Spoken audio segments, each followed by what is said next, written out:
kita masuk video. Okay? Ready, go. Okay, kejap. Tu testing. Okay. 101 not action.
Okay, semua clear?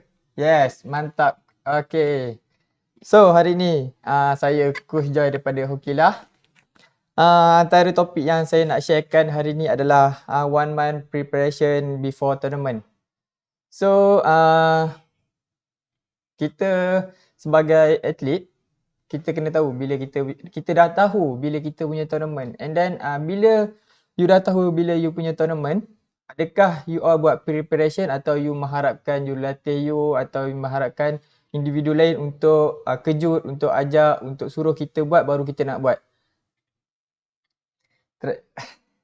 Adakah kita macam tu? Atau yang kita ni, jenis kita ni, adakah kita dah tahu tournament tersebut, kita prepare diri kita dulu sebelum kita ke training camp. Kita prepare dari segi fizikal, kita training dari segi mental sebelum kita join training camp tersebut. Okay. Apakah perkara yang kita kena prepare sebelum kita ke tournament atau pertandingan? Apakah perkara yang kita antara elemen-elemen atau komponen yang kita kena prepare sebelum kita pergi tournament? So siapa tahu boleh komen di ruangan komen. Yes, Tuan Haizat, self preparation, betul? Preparation diri, kita punya persediaan diri dari segi fizikal dan mental. Prepare awal-awal, ya betul. Tapi apa yang kita nak prepare? So kalau dari segi preparation ni saya boleh ambil dua. Yang pertama dari fizikal, yang kedua ialah dari segi mental. Apa yang tergolong dari dalam fizikal, apa yang tergolong dalam mental. So saya ambil kita ambil just point-point penting. Yang pertama dari segi fizikal, apa yang kita kena tingkatkan adalah kecergasan fizikal berasaskan lakuan motor. Lakuan motor ni adalah overall untuk diri kita. Yang pertama adalah kita punya kelajuan. So saya go through point dulu and then saya buat explain dah. Kelajuan. Yang kedua adalah ketakasan, kuasa, imbangan, masa reaksi dan koordinasi. Ni adalah 6 elemen yang kita kena tingkatkan sebelum kita menghadapi pertandingan-pertandingan yang akan datang. So, kita masuk kepada kelajuan dulu lah. Yes, definisi kelajuan adalah berapa laju anda daripada satu point ke point yang lain. Contoh, kita ambil kelajuan ni, kita banyak pakai short burst dalam hoki. So, kita guna untuk intercept bola, kita guna untuk counter attack. So, kelajuan ni kita guna untuk defensif. So, kelajuan ni amat penting ya pada seseorang atlet. Macam mana kita nak improve kita punya kelajuan, kita kena build kita punya masa, kita punya power. So, yang kedua adalah ketakasan. Definisi ketakasan ni kita keupayaan kita untuk keupayaan ketakasan ni kita adalah keupayaan untuk kita menukar arah. Contoh kita lari ke depan and then kita nak tukar kanan, kita nak tukar kiri. Berapa cepat kita boleh tukar? Kita punya footwork. Kita punya footwork. Yang ketiga adalah kuasa. Kuasa ni dia memainkan peranan berapa daya yang kita boleh hasilkan berapa daya yang kita boleh produce untuk menghasilkan kuasa. Yang ketiga, imbangan. Imbangan ni ada dua, secara dinamik ataupun secara statik. Macam mana kita boleh imbang kita punya diri. Yang ketiga ialah masa reaksi. Yang keempat adalah koordinasi. Koordinasi ni adalah kita punya macam dalam hoki kita back to basic. Macam bukan back to basic lah. Maksudnya koordinasi mata dengan tangan. Kita lebih kepada basic skill. Contoh bola datang fumble and then mata dengan tangan kita tak mempunyai koordinasi yang baik. So kita kemungkinan miss bola tu tinggi. So terutama bola high ball, bola overhead. Bila bola lama tinggi and then you macam mata you nampak bola and then tangan you tak boleh nak tak boleh nak jangka bola tu dekat mana. So dekat sini banyak aktiviti atau latihan yang kita boleh buat untuk improvekan kita punya lakuan motor. And then yang seterusnya kita boleh prepare dari segi kita punya daya tahan kardiovaskular, iaitu kita punya jantung. Kita punya kardio lah. Kita punya daya tahan otot and then flexibility and kekuatan otot. So mostly dekat sini semua antara elemen-elemen yang kita perlu tingkatkan sebelum kita menghadapi satu tournament atau satu pertandingan yang reaction. Okay. And then kita go through kepada preparation mental. Mental preparation ni kita ada 3 stage. Yang pertama adalah attitude kita. Yang kedua motivation and goal. Yang level kedua adalah self-talk imagery. Level yang ketiga adalah managing anxiety, managing emotional. and konsentrasi. So dekat sini dia ada peringkat-peringkat dia kat mana kita boleh build untuk fasa pertama, untuk level pertama, kita boleh build untuk level kedua dan kita boleh build untuk level ketiga. So setakat itu kita punya mukadimah. So kita akan masukkan kita punya topik pada hari ni ialah macam mana kita nak prepare diri kita untuk menghadapi pertandingan lebih besar. So hai, selamat datang kepada yang menonton di Facebook Live maupun di IG Live. Okay, yang baru join live ni, saya nak ingatkan anda boleh stay tonton live sampai habis untuk dapatkan clue bagi pemenang. Di mana clue pemenang kami akan bagi clue setiap live yang kami adakan, dan pada hari Jumaat you kena lengkapkan clue tersebut untuk menjadi salah satu ayat ke, salah satu perkataan ke. So you kena thinking lah macam mana nak completekan task tersebut. So macam semalam kami dah bagi clue untuk semalam. Siapa yang terlepas live boleh refer dekat YouTube atau dekat Facebook page kami. Kami ada bagi clue di situ. So untuk kontes pada minggu ni, siapa yang memenangi kontes tersebut, anda layak untuk mendapat voucher bernilai RM300 untuk beli barangan Osaka. Barangan Osaka ya. Sebab Osaka memang tak ada sale. So siapa yang dapat voucher ni, dia memang untung lah. 300 voucher. So you imagine lah macam mana you dapat diskaun 300 untuk sesuatu item tu. Okay, selamat datang yang baru masuk join. Siapa yang baru join. Hai Alia Syahira. So kita akan masuk kita punya topik pada hari ini adalah macam mana kita prepare diri kita sebelum ke pertandingan. Saya nak masukkan sikit periodisasi latihan di mana saya ada sebut pada live saya pada hari kedua, di mana kita mempunyai perancangan, goals, konsentrasi. So apakah itu periodisasi latihan? So mostly yang mana ambil sains sukan dekat sekolah, siapa ambil PJ mungkin ada belajar sikit berkenaan periodisasi latihan ni.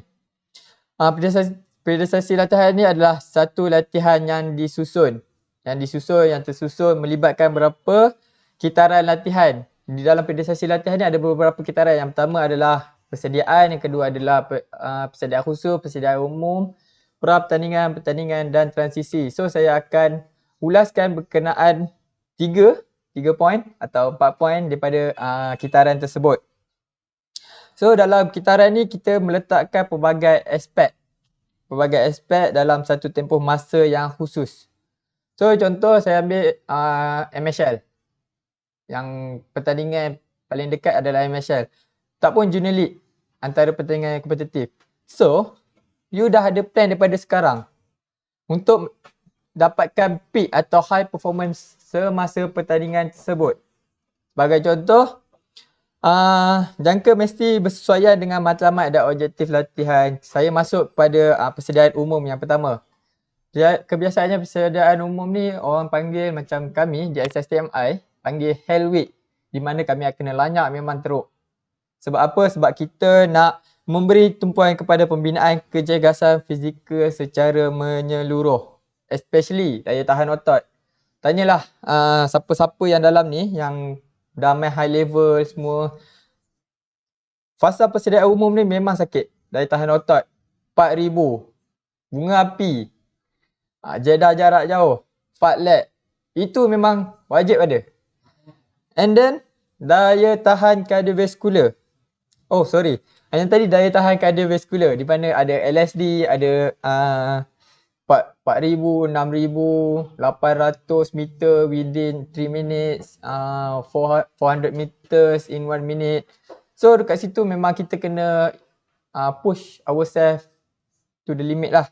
Yang kedua, daya tahan otot. Daya tahan otot ni biasanya kita ada, first kita akan buat untuk menggunakan body weight. Push up, sit up, and then burpee. And then bila dah tu hari pertama orang kata pengenalan. Sebelum kita masuk ke gym, kita pergi ke explosive training. Dan semasa persediaan umum ni, isi padu latihan tinggi, amat tinggi. Sehingga boleh cecah 85 hingga 100 latihan. Kalau you tengok periodisasi latihan pada persediaan umum tu, boleh katakan semasa fasa tu, boleh katakan pagi lari, petang gym. Esoknya pula mungkin bagi sikit je hoki. Bagi sikit je hoki. And then petang tu lari balik. And then gym, weight training, bukit. So dekat situ kita memang fokuskan kita punya kecergasan fizikal. Kita nak build kita punya muscle supaya lebih steady. Yes, Aizat, guling pun cardio juga. Itu sebab kena denda. And then isi padu ni dia merujuk pada keseluruhan aktiviti, keseluruhan training kita pada fasa tersebut. Berapa banyak kita buat latihan tu. Yang kedua merujuk pada intensity. Intensity ni berapa keras kita bekerja dalam satu latihan. Contoh semasa persediaan umum ni, intensity latihan kita sedikit rendah di mana banyak, contoh kita ambil latihan gym atau latihan larian, mungkin set tu direndahkan. Tapi dia punya frekuensi atau dia punya isi padu pada fasa tu amat tinggi. Boleh katakan 2 kali ada, 3 kali ada seminggu. So intensity dari segi set, dari segi repetition mungkin direndahkan. So kaedah lain yang dilakukan semasa persediaan umum ni ialah LSD, fartlek, jeda jarak jauh dan latihan bebanan lah. Macam mana yang saya mentionkan sebentar tadi. And then kebiasaannya kalau you all tengok kalau nak kita kaitkan, kalau you all tengok, kalau you all ikut rapat perkembangan sukan di Malaysia ni, selalunya bila dia dah off season and then dia start masuk season balik, dia akan buat ujian kecergasan. Kalau tak ambil kat Malaysia, you minat bola, you boleh tengok. Diorang, mereka ada buat berapa ujian kecergasan, speed and then dia punya koordinasi. Dia untuk identify dia punya lakuan motor tadi.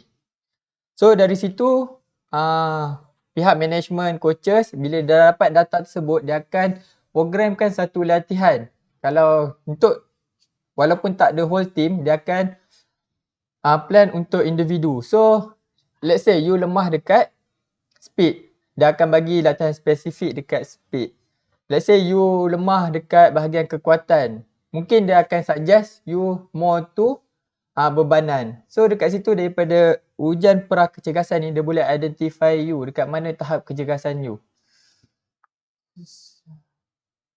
So setakat ni untuk persediaan umum, ada apa-apa pertanyaan tak daripada you all, daripada anda semua? Jika anda tak faham berkenaan persediaan umum ni, so you boleh komen di ruangan komen, saya akan pick up dan menjawab soalan tersebut. So andai kata tak ada, saya akan teruskan lagi kepada fasa persediaan khusus. Ini fasa kedua lah. Fasa kedua di mana fasa persediaan khusus ni, fasa ini memberi penekanan khusus kepada komponen fizikal yang lebih domen dalam pasukan. Sebagai contoh, fasa khusus ni kita ambil yang paling dekat dengan kita ialah hoki lah. Kita ambil apabila kita masuk kepada persediaan khusus ni, isi padu latihan dah dikurangkan manakala intensiti latihan ditingkatkan. Sebab apa? Sebab kita dah sebab kita dah masuk pada persediaan khusus, maksudnya kita dah tumpukan kepada otot yang domen yang terlibat dalam sukan kita. Contoh kita ambil hoki, isi padu diturunkan kepada 68 hingga 80% bagi menggunakan sistem tenaga anaerobik yang melibatkan, sebab sukan-sukan yang menggunakan tenaga anaerobik ni dia melibatkan kekuatan dan kelajuan. Sebagai contoh hoki, bola sepak, bola keranjang and larian jarak jauh, marathon, half marathon. So dekat situ dia still kena lakukan persediaan umum tu seperti LSD semua tu. Tapi the main point is kita punya kekuatan dan kelajuan ni perlu diutamakan supaya kita dapat adaptasikan kita punya otot kepada sukan tersebut. Tapi sukan latihan yang macam mana? Isi padu naik, intensity naik. Ni jenis sukan yang bila isi padu naik, intensity pun naik adalah sukan-sukan seperti perlumbaan. Bukan lumba motor perlumbaan seperti olahraga long distance, renang jarak jauh, kayak. Dan intensity latihan dia boleh meningkat sehingga 90%. Sebab apa? Sebab itu adalah dia perlumbaan lah. You tahu. So, let's say you kata you dah terbaik dalam perlumbaan, ada yang lagi baik. So, macam mana pun you kena break record tu. Macam mana nak break? Yes lah. You kena keep on training. Dan intensity training you bukan rendah. Saya follow Coach Joy. Nampak Coach Joy selalu buat long distance pace laju. Yes. Sebab sekarang dalam perancangan bulan 1 adalah Liga Hoki Malaysia dan saya tengah prepare untuk Liga Hoki Malaysia lah. Dan setiap malam Tuan Izzuan ni bersama saya dalam Zoom di mana kami melakukan aktiviti training secara fizikal bersama. Salah satu pasukan saya yang dah mula, walaupun di Selangor, PKPB dah telah extend dia punya CMCO atau Perintah Kawalan Bersyarat. Namun pasukan saya dah buat Zoom training lebih kurang sebulan di mana antara intipati dalam training tersebut adalah semua fizikal. Betul tak Tuan Izzuan?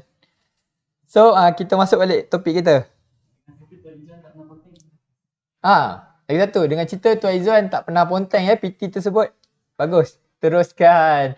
So boleh ambil contoh Tuan Izzuan, boleh PM dia, minta tips dia macam mana dia boleh keep on training, macam mana dia boleh sustain training. So boleh tanya dia, mungkin dari segi motivasi, mungkin dari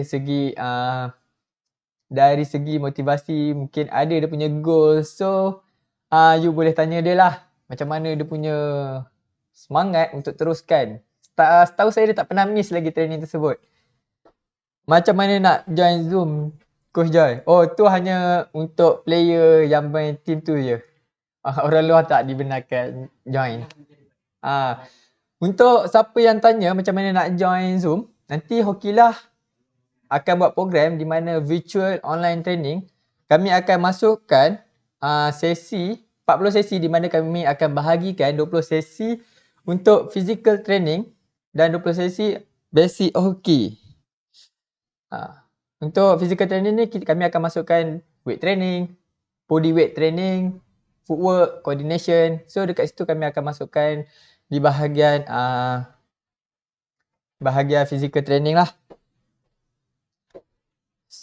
So untuk persediaan khusus, ada siapa-siapa mempunyai persoalan atau pertanyaan berkenaan semasa persediaan khusus? Ada bayar ke coach? Yes, ada bayaran. Anda boleh PM team kami untuk mendapatkan detail macam mana proses, macam mana package supaya kami boleh terangkan dengan jelas.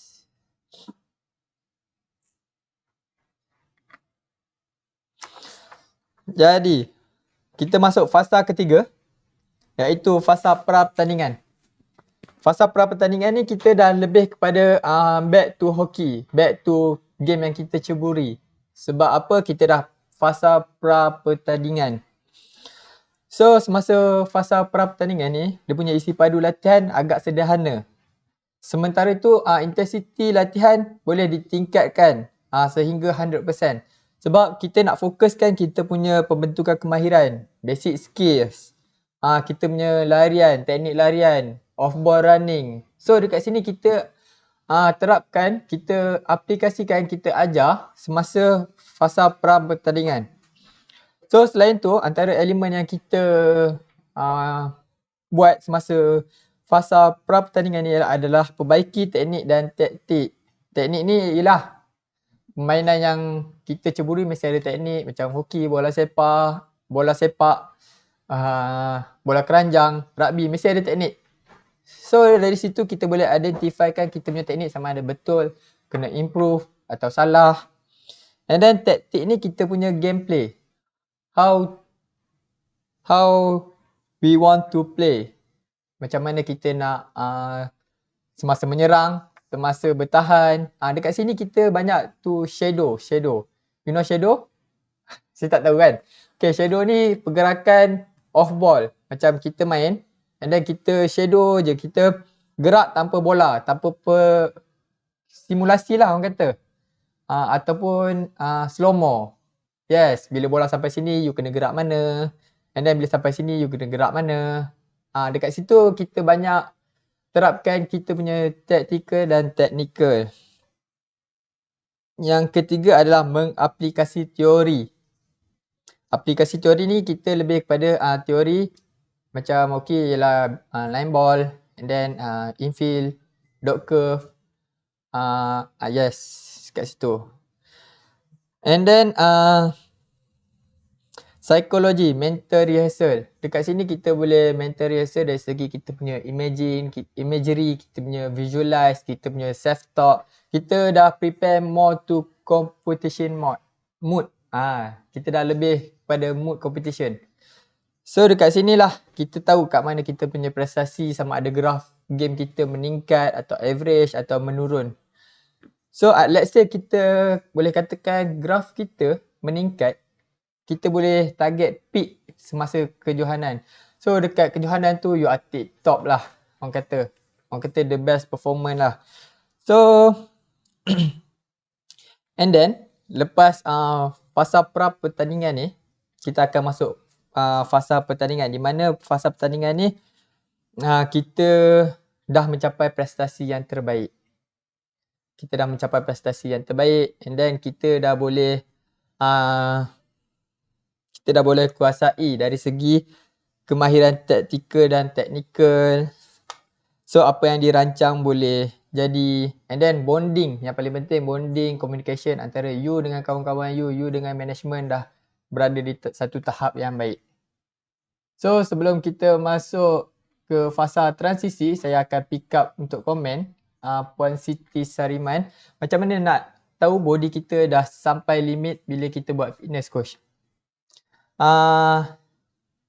Untuk menjawab persoalan Puan Siti Sariman, macam mana kita tahu kita dah rasa body kita steady? Yes, masa persediaan umum, persediaan khusus, body kita boleh katakan nak pakai baju pun minta tolong kawan. Tahap sakit dia macam mana? Kita tengah build masa kita. So, dia akan ambil masa 4 hingga 5 hari untuk recover. And then bila you dah sampai ke tahap pra pertandingan, mungkin untuk friendly match yang pertama, permainan kecil, you akan rasa body you dah rasa sedap. Dah rasa boleh compete, boleh rasa ikut tempo, naikkan tempo. Dekat situ, you dah boleh tahu, yes, body saya dah rasa sedap untuk main di level tersebut. Let's say saya ambil contoh diri saya sendiri. Body saya tak prepare untuk Razak Cup macam saya cakap sebelum ni. Dari segi mental, dari segi fizikal, saya hanya buat untuk daya tahan kardiovaskular. Saya tak prepare untuk game fitness, saya tak prepare untuk high tempo game. So apa yang berlaku semasa game, saya hanya boleh sustain dalam padang cuma 3 minit. And then saya angkat tangan, saya keluar. Dan nafas time tu memang macam kuda lah. So saya boleh nilai diri saya yang di mana saya tak boleh, semasa tu lah, saya tak boleh dapatkan, saya tak boleh follow tempo tu. So dekat situ saya, let's say you berada di situasi saya, you back to basic. Bila you masuk padang, you back to basic, you main simple game, simple play. So dekat situ bila you buat benda simple, automatically confidence you akan naik. And then bila you tanam dalam subconscious, automatic dia akan menguasai you punya body. Yes, you boleh. Walaupun you rasa penat, and then orang kata kepuasan tu ada. Tuan, adakah saya menjawab persoalan Puan Siti? And then Haizat Azmi, more to tactical strategy game. Yes, ada yang macam okay, ada main 3-2, 3-2, 4, 3-3. Dekat situ semasa pra pertandingan tu lah yang kita akan tentukan. And then kita boleh plan. Let's say kita ada dalam tournament tu, kita dah tahu siapa kita punya opponent. So dekat situ kita dah boleh set untuk main team, untuk lawan tim kuat macam mana kita nak pakai strategi apa, untuk lawan tim lemah kita nak pakai strategi apa. So dekat fasa pertandingan ni banyak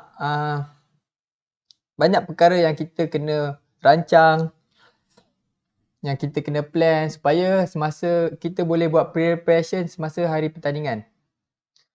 Let's say saya bagi contoh lain, siapa yang main football manager, walaupun satu game, siapa yang main football manager, and then siapa yang tak main pun you try download, you boleh lah download. Dekat situ football manager ni dia seolah-olah simulasi kepada realiti kehidupan seorang coaches dan management. Di mana dekat situ you kena plan you punya training, periodisasi di mana kena plan mengikut minggu, mengikut hari, mengikut tahun. And then apa yang you nak plan dari segi fizikal, dari segi mental.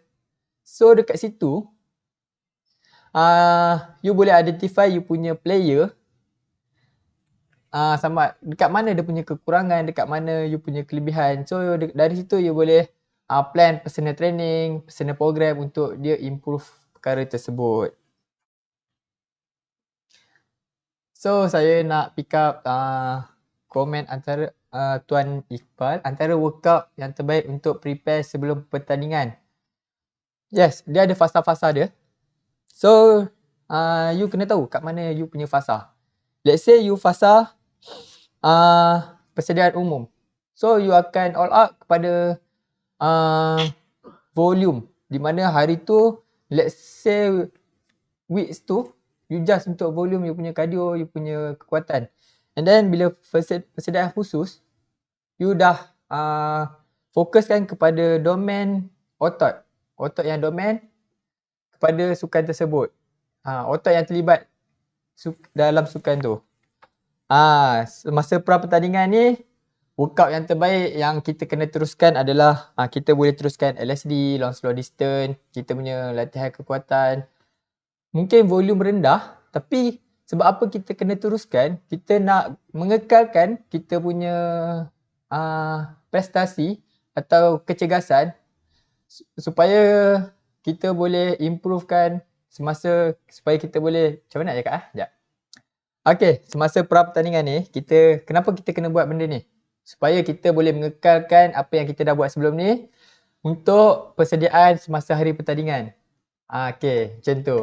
Adakah saya menjawab pertanyaan Tuan Iqbal? Okay. Kecam le. Saya nak join run lah, tapi kadang-kadang mindset saya block. You can run, duduk sajalah. Macam mana nak overcome mindset ni? Yes, macam mana mental block. So you kena ada goals. Yang pertama sekali, kita dah sentuh topik ni pada live live kedua. Goals. So let's say you kata yes, goal saya adalah 5 km per day atau 3 times per week. So dekat sini you kena disiplinkan diri you. Yang pertama, you kena berbalik pada goals.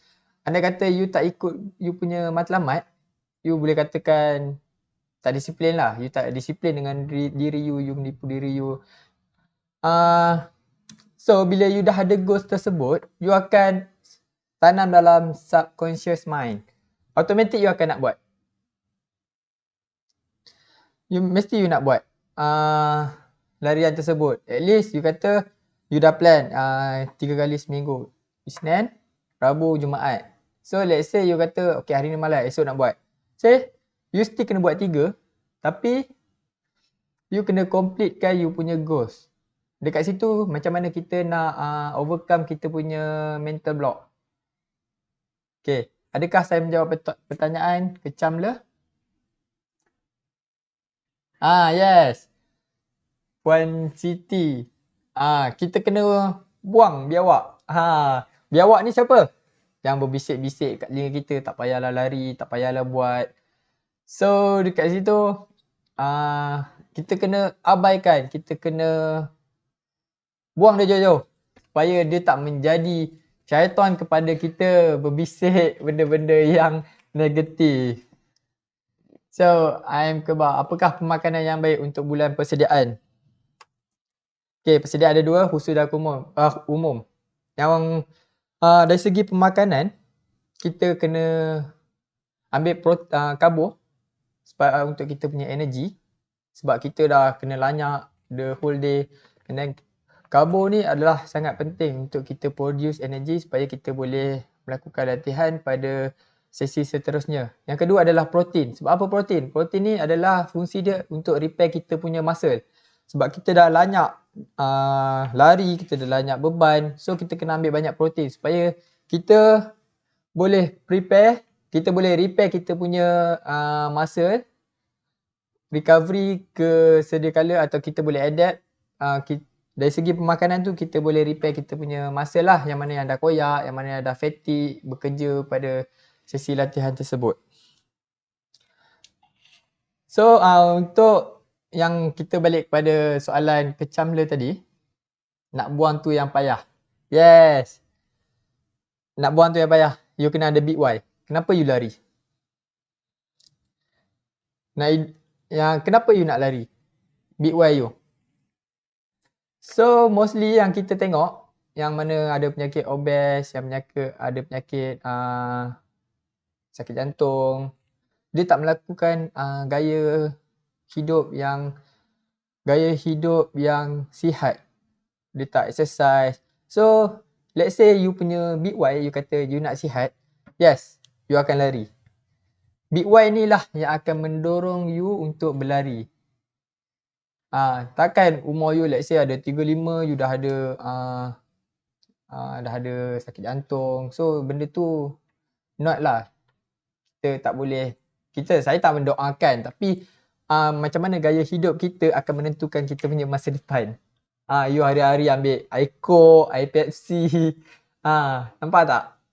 Kita punya pemakanan ni akan mendorong ke mana gaya hidup kita, ke mana kesihatan kita. So let's say kita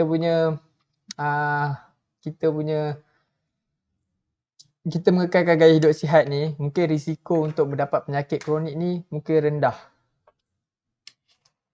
Okay, anything you do is everything you do. Yes. Nak buang tu payah.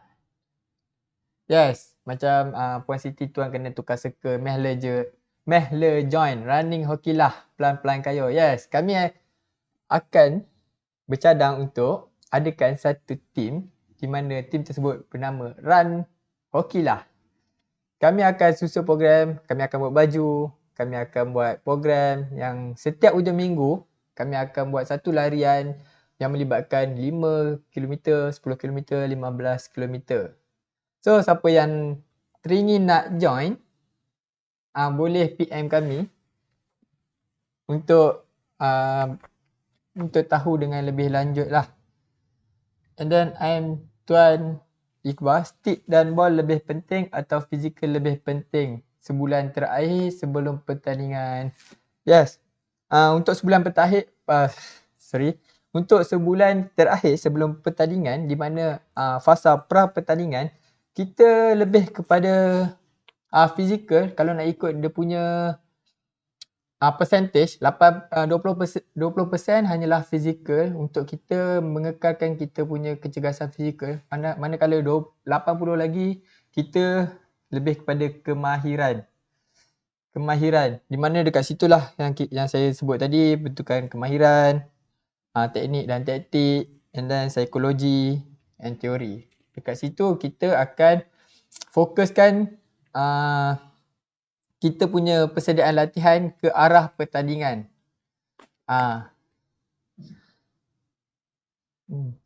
Adakah saya menjawab soalan Tuan Iqbal? Okey. Oh, banyak soalan. Terima kasih coach. Hari Ahad ni saya cuba 100 meter tu terlalu pendek, terlalu dekat. So you cuba dengan 1 kilometer. 1 kilometer pun dah dapat 1000 step. Ajak girlfriend tuan. Yes. Itu adalah motivasi extrinsic. Di mana motivasi yang untuk mendorong kita melakukan perkara tersebut. Macam Puan Siti Sariman cakap ajak girlfriend. Itu adalah motivasi extrinsic.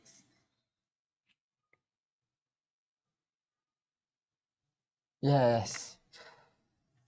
So dekat sini saya nak kongsi apakah yang kita main semua berbalik kepada preparation. Kita balik kepada kita punya persediaan. Let's say you kata you masuk sekolah ada MSSD, MSS negeri, MSSM. Let's say you tak buat preparation, macam mana you nak dapatkan high performance, bukan high performance lah, best prestasi terbaik semasa kejohanan tersebut. So, kita ambil contoh dah dekat 2 minggu sebelum tournament baru kita buat latihan. So, dekat situ kita nak fokuskan ketiga-tiga fasa ni memang tak boleh. Sebab apa yang saya kongsikan untuk fasa periodisasi latihan ni yang merangkumi plan untuk setahun. Let's say 6 bulan. So 6 bulan, bulan 6 tahun depan, let's say Junior League. So preparation dia dah mula dari sekarang atau bulan 1 atau bulan 2. So kita boleh susun and then kita boleh adjust kita punya volume, kita punya intensity. Let's say kalau 2 minggu, apa yang kita boleh susun? Semata-mata kita boleh susun tactical. Basic pun bersepah. Then nak masuk tactical. Macam mana kita nak masuk tactical sedangkan basic kita pun masih lagi tak betul, teknik tak betul. Apan dah prepare ke belum? Yes. Pemain Junior League kita Arfan and then yang tonton sekarang adalah Amir Syafi, di mana coach kami iaitu Tuan Iqbal dah bagi program untuk buat personal sebelum masuk latihan supaya nanti bila dah masuk training camp, fokus kita lebih kepada tactical, kemahiran. So dekat sini, dekat dari segi fizikal, kita dah boleh touch up sikit-sikit. Dari segi kita punya fizikal, kita punya mental. Bila dah masuk camp, kita more focus on tactical dan technical. And then,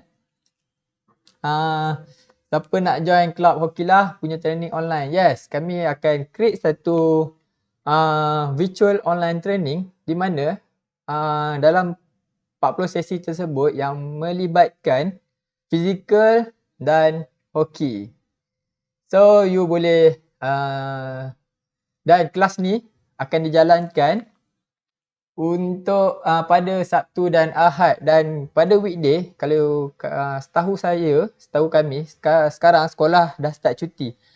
Let's say pada weekday you boleh apply balik apa yang kami ajar untuk buat training sendiri di rumah.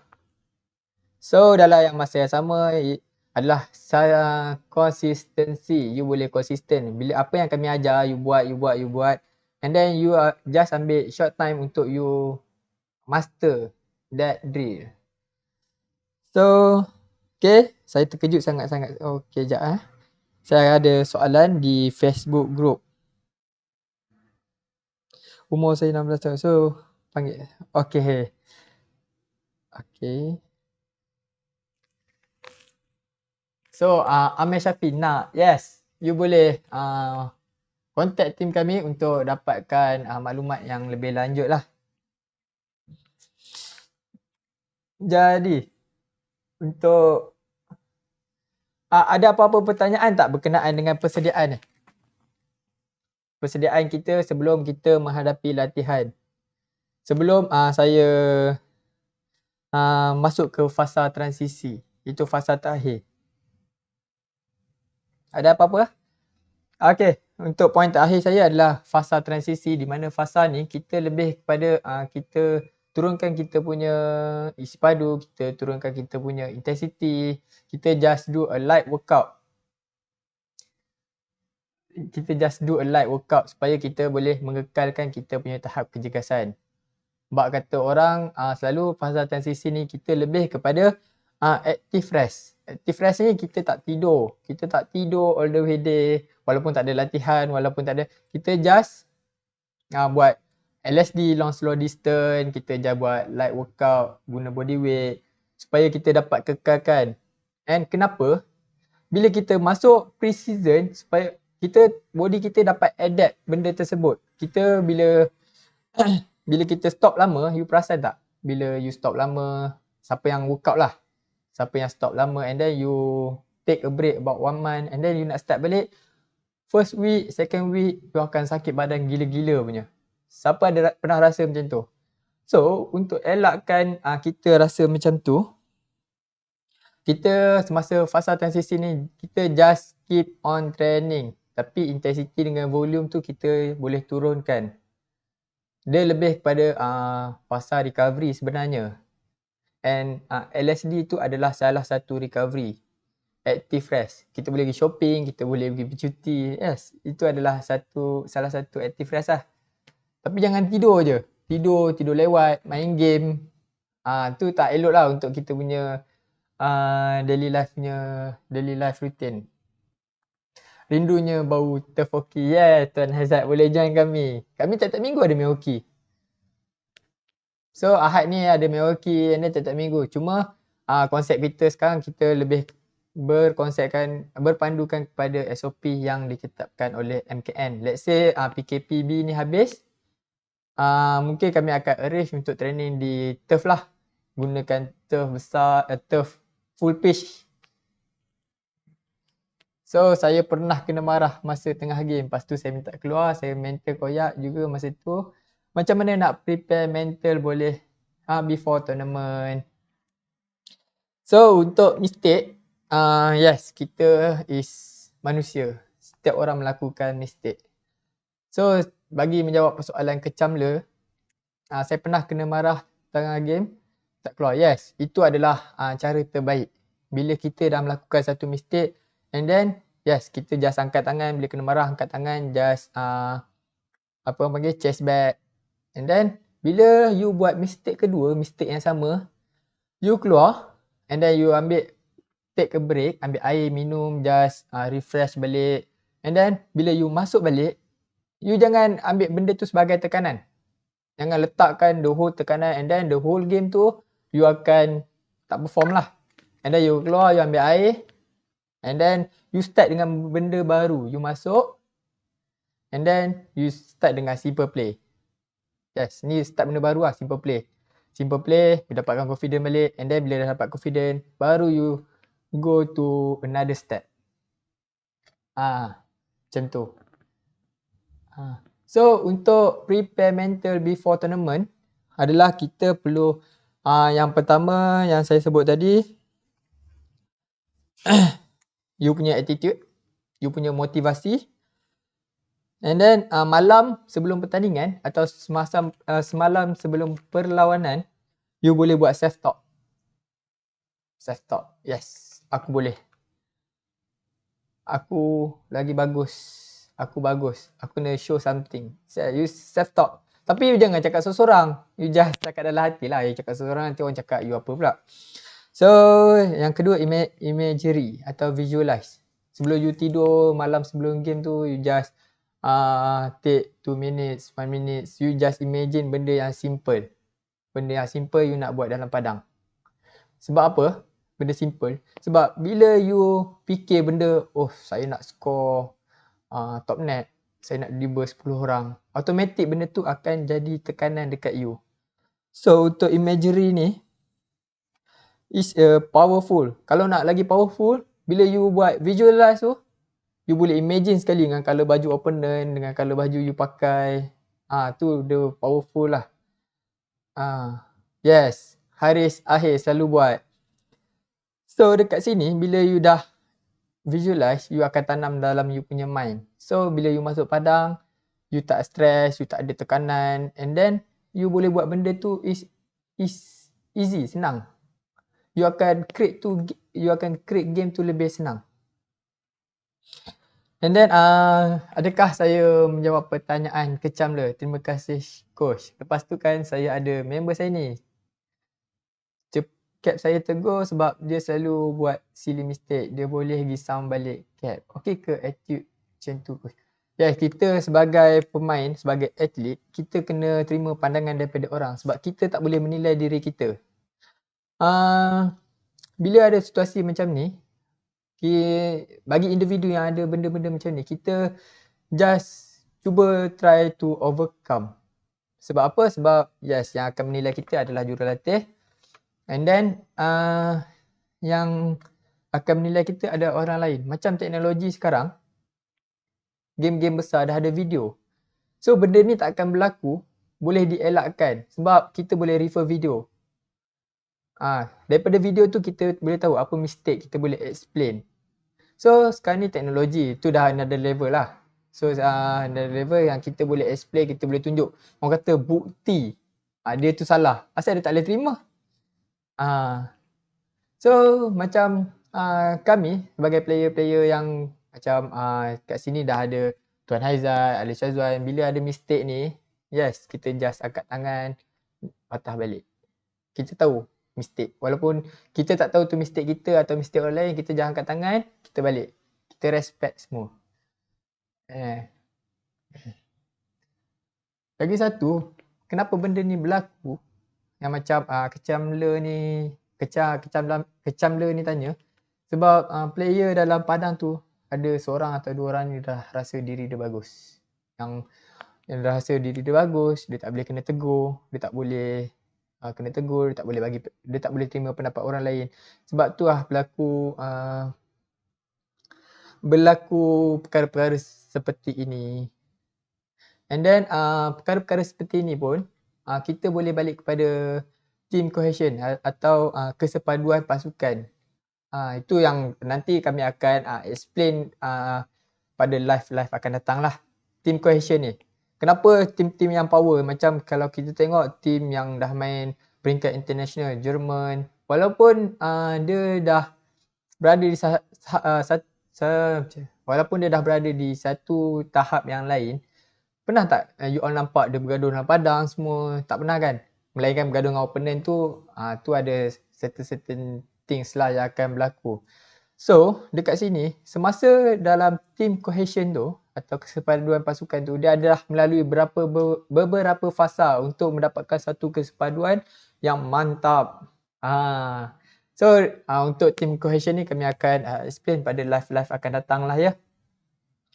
So, untuk persoalan Tuan Kecam Le, adakah saya menjawab? Lunch makan apa Oh. So, siapa yang baru join live kami, yang terlepas poin-poin penting tadi, you all boleh refer balik. Nanti bila dah habis live ni, kami akan post di YouTube dan di page.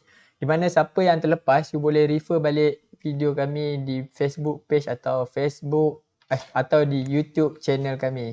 Jangan lupa like and share. Yes, Danish. So, ada apa-apa pertanyaan sebelum saya summarizkan saya punya perkongsian pada hari ini? Ya, jawab soalan. Terima kasih, Coach. Okay, sebelum saya akan summarize saya punya perkongsian hari ini. Untuk menjadi seorang atlet yang baik, bagus atau untuk bermain di satu tahap yang lebih tinggi, you need to have your preparation, persediaan, physical, mental. Okay, physical, mental, and then you punya kemahiran. Dekat sini yang akan mempengaruhi you punya tahap prestasi. Dia akan okay, sabar Tuan Izan, saya akan menjawab soalan dah. You akan menjawab you punya you dah lupa dah baca komen. Okay, you punya preparation akan mendorong you punya prestasi. And macam mana you nak let's say you tak tahu macam mana you nak prepare diri you, macam mana you nak apa aktiviti yang you perlu buat semasa tahap fasa-fasa ni, you boleh refer kami, you boleh join kelas kami, you boleh join club member kami, di mana kelab-kelab kami akan susunkan satu plan latihan. Latihan supaya you boleh mencapai prestasi yang terbaik semasa pertandingan tersebut. Tetapi you kena master lah you punya kemahiran. Sebab apa you tengok macam ada setengah team yang you expect team tu kuat, and then semasa pertandingan tu dia main tak cakap apa, tak perform. Di mana di situ dia punya plan latihan tu peak dia tak sampai semasa fasa pertandingan. Mungkin peak dia sampai masa pra pertandingan, semasa friendly match, atau peak dia selepas tu. Dekat sini bila you plan satu latihan ni, you kena plan betul-betul supaya peak player tersebut sampai semasa fasa pertandingan tersebut. And then saya pick up last soalan daripada Tuan Azhar. Saya nak tanya, semalam fasa pertandingan just fokus pada taktikal atau ada juga fokus terhadap kaedah latihan lain? Yes, untuk fasa pra pertandingan, fasa pertandingan ni kita bergantung kepada pertandingan yang kita join. Let's say liga, kita main liga, macam Liga Hoki Malaysia yang macam sebelum-sebelum ni lah, yang you all tahu, game akan ada Jumaat pada Ahad. Let's say Isnin tu mostly kita akan rehat. Di situ kita boleh consider as a fasa transisi, di mana fasa active rest yang kita boleh buat pergi mancing, pergi main game, pergi shopping. So dekat fasa tu mostly fasa tu fasa transisi. Let's say kita masuk training pada hari kedua, kalau you all perasan kita akan kena lari sikit, kita kena push up sikit, kita kena tabata sikit.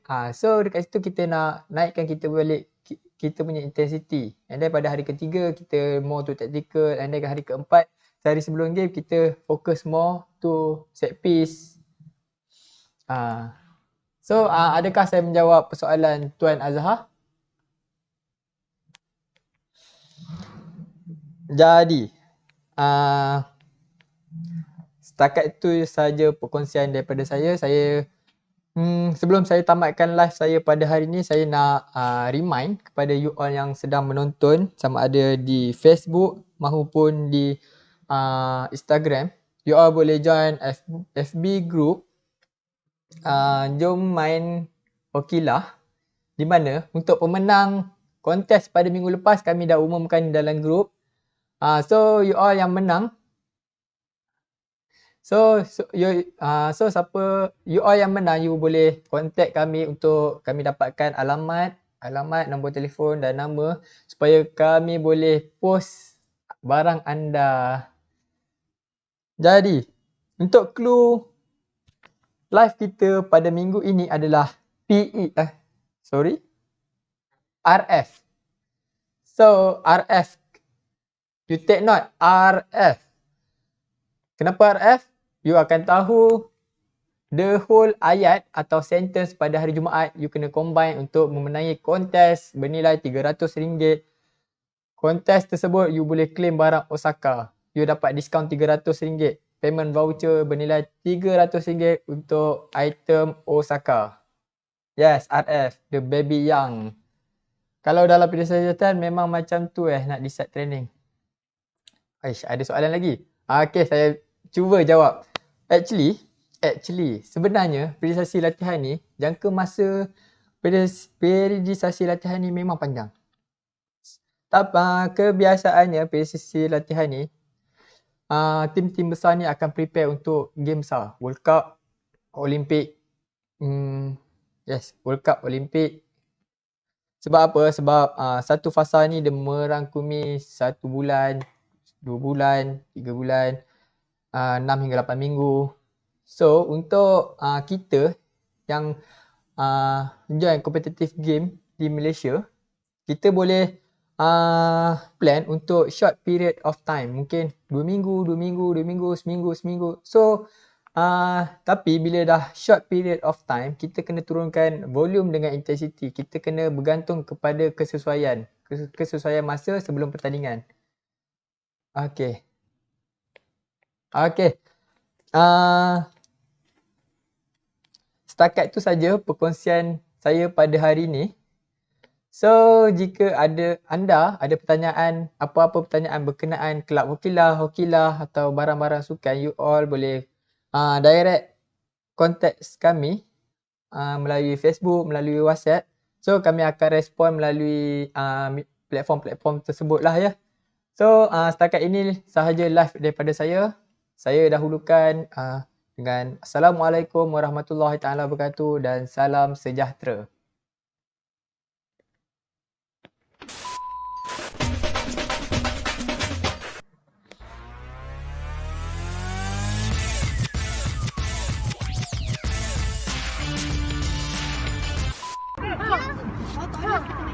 Kan seorang empat. Satu tim ada 5 orang.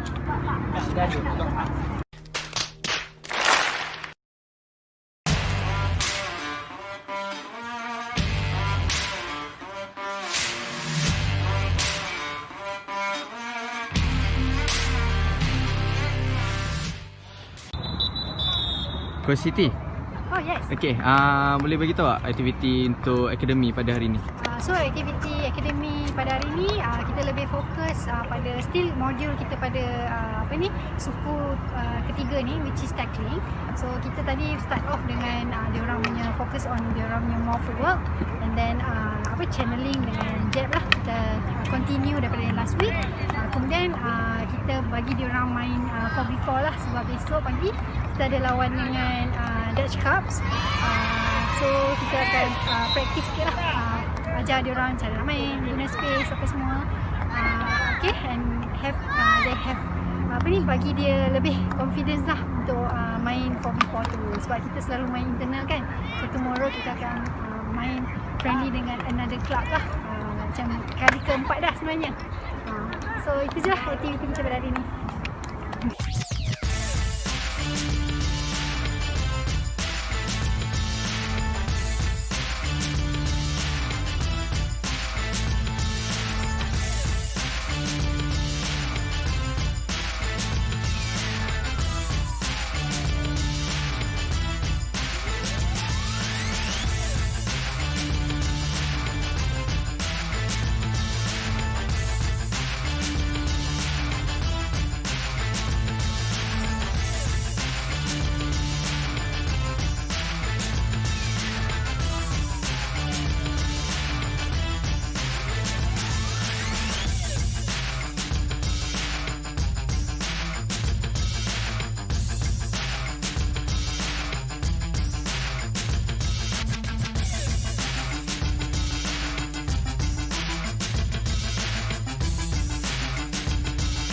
Dam, hari ni buat apa?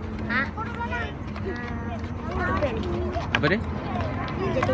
Tackle. Yeah boy. Okay.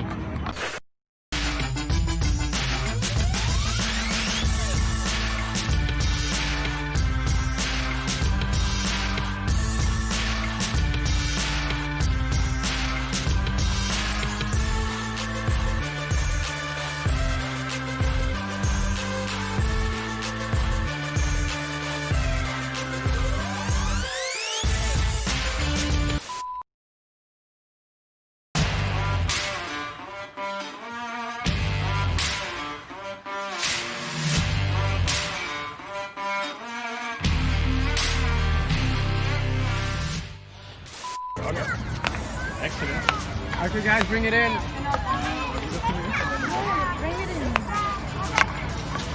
So basically, we're gonna play hockey 5, and hockey 5 means you see the orange line in the middle of the field. That's the point from where on you're like to score.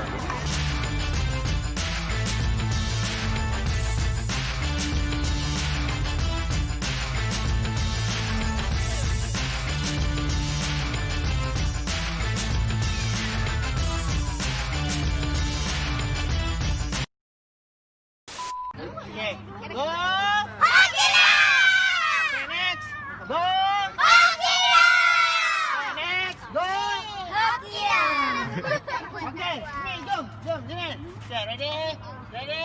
Go! Okay, tim ni menang. Bye, bye, bye. Tipu lagi.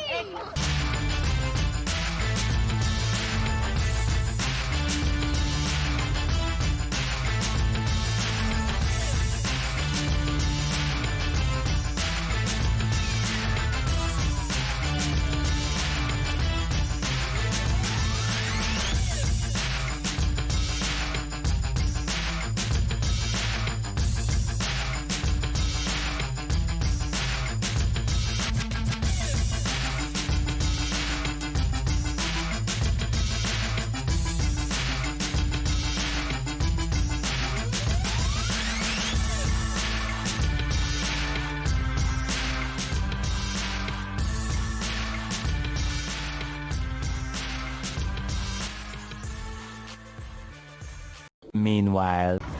Masuk, Ryan. Masuk, Ryan.